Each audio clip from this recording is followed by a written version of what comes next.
Yerusalem adalah kota kecil di peta dunia, tetapi pusat pergumulan iman, politik, dan sejarah selama ribuan tahun. Banyak orang mengenalnya sebagai kota suci, tetapi tidak banyak yang benar-benar memahami bagaimana sejarahnya dibentuk oleh darah, air mata, penghancuran, dan janji ilahi yang terus diperebutkan. Inilah sejarah Yerusalem yang sering tidak diceritakan secara utuh.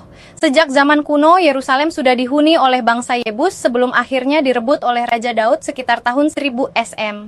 Di tangan Daud, kota ini dijadikan ibu kota kerajaan Israel dan pusat penyembahan kepada Allah.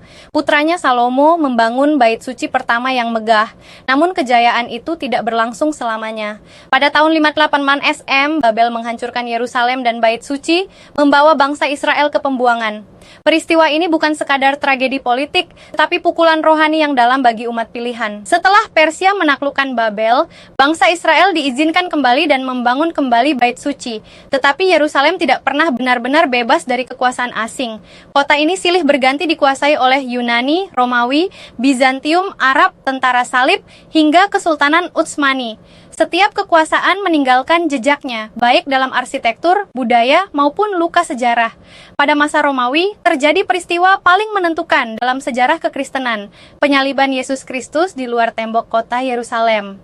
Sekitar tahun 70 M, Romawi kembali menghancurkan Yerusalem dan bait suci kedua. Sejak saat itu, bangsa Yahudi tercerai-berai ke berbagai penjuru dunia dalam peristiwa yang dikenal sebagai diaspora. Banyak catatan sejarah global menyoroti Kekaisaran Romawi, tetapi tidak selalu menekankan bagaimana kehancuran Yerusalem menjadi titik balik spiritual dan identitas bagi bangsa Yahudi dan juga bagi gereja mula-mula. Memasuki abad pertengahan, Yerusalem menjadi pusat perang salib antara dunia Kristen dan Muslim. Kota ini beberapa kali berpindah tangan dengan pertumpahan darah yang mengerikan. Namun, narasi populer sering hanya menyederhanakan konflik ini sebagai perang agama, padahal di dalamnya ada kepentingan politik, ekonomi, dan kekuasaan global. Pada abad ke-16, Yerusalem berada di bawah kekuasaan Kesultanan Utsmani selama hampir 400 tahun. Kota itu relatif tenang, tetapi tetap miskin dan terpinggirkan.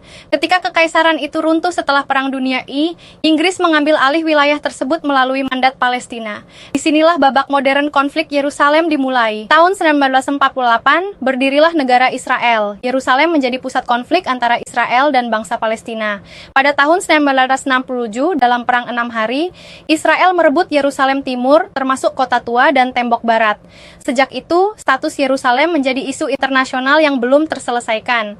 Banyak negara tidak mengakui Yerusalem sebagai ibu kota Israel, sementara bagi orang Yahudi, Yerusalem adalah jantung sejarah dan janji ilahi mereka.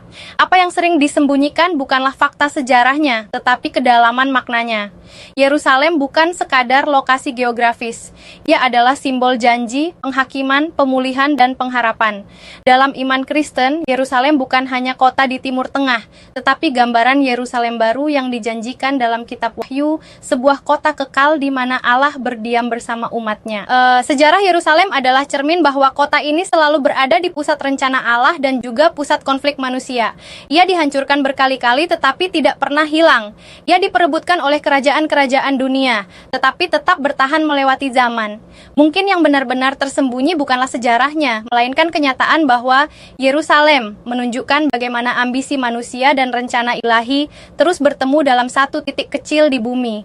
Kota ini mengajarkan bahwa sejarah bukan hanya tentang siapa yang berkuasa, tetapi tentang siapa yang setia memegang janji.